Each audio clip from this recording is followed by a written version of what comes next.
ஒரு காலத்தில் ஒரு நகரத்தில் அலாதீன் என்ற இளைஞன் வாழ்ந்து வந்தான். அவன் ஏழையானவன், வேலைக்குச் செல்லாமல் சோம்பேறித்தனமாக அலைந்து திரிந்து கொண்டிருப்பவன். அவன் தாயார் மிகவும் கஷ்டப்பட்டு தினமும் கூலி வேலை செய்து மகனை வளர்த்தாள். ஒரு நாள் வெளிநாட்டிலிருந்து வந்த ஒரு சூனியக்காரன் அந்த நகரத்தில் அலாதீனை பார்த்தான். அவன் கண்களில் சூழ்ச்சி இருந்தது. அவன் அலாதீனை அழைத்து, "நான் உன் மாமா, உன்னை பணக்காரனாக்குவேன், என்னுடன் வா" என்றான். அறியாமையால் அலாதீன் அவனை நம்பி சென்றான். சூனியக்காரன் அவனை நகரத்துக்கு வெளியே ஒரு வனாந்திரத்துக்கு அழைத்துச் சென்றான். அங்கு ஒரு பெரிய பாறையின் மீது சூனியம் செய்து அந்த பாறையை திறந்தான். அதில் கீழே ஒரு மந்திர குகை தோன்றியது. அலாதீனே, அந்த குகைக்குள் சென்று அங்கே இருக்கும் பழைய விளக்கை எடுத்து வா.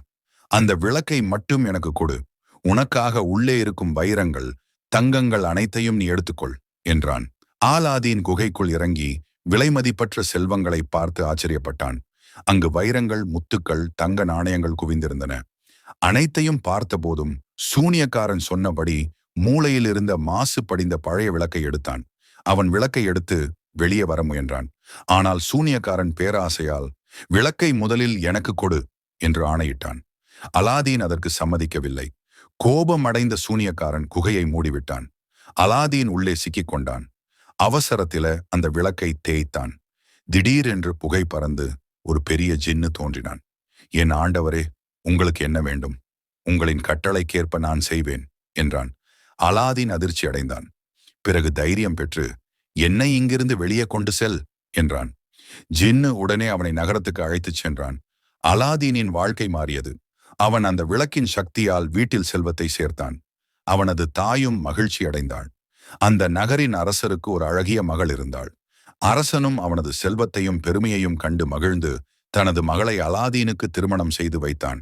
ஆனால் குகையில் தன் திட்டம் தோல்வி அடைந்ததை நினைத்து சூனியக்காரன் மீண்டும் திரும்பி வந்தான்.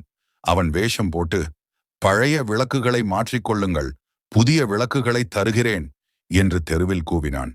அலாதீனின் மனைவி, ஜின்னுவின் ரகசியத்தை அறியாதவள், பழைய விளக்கை கொடுத்து புதிய விளக்கை எடுத்தாள். இதனால் விளக்கு சூனியக்காரனின் கையிலே சென்றது. சூனியக்காரன் விளக்கை தேய்த்து ஜின்னுவை அழைத்து, "அலாதீனின் அரண்மனையையும் இளவரசியையும் என் நாட்டுக்கு கொண்டு செல்" என்று உத்தரவிட்டான். ஜின்னு கட்டாயம் அதற்குச் சேர்ந்தான்.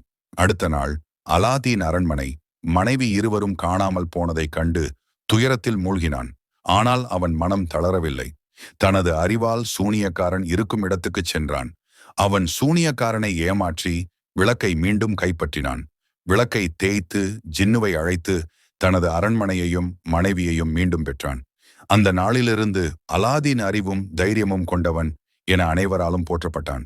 அவன் அரசரின் மருமகனாக மகிழ்ச்சியுடன் வாழ்ந்தான்.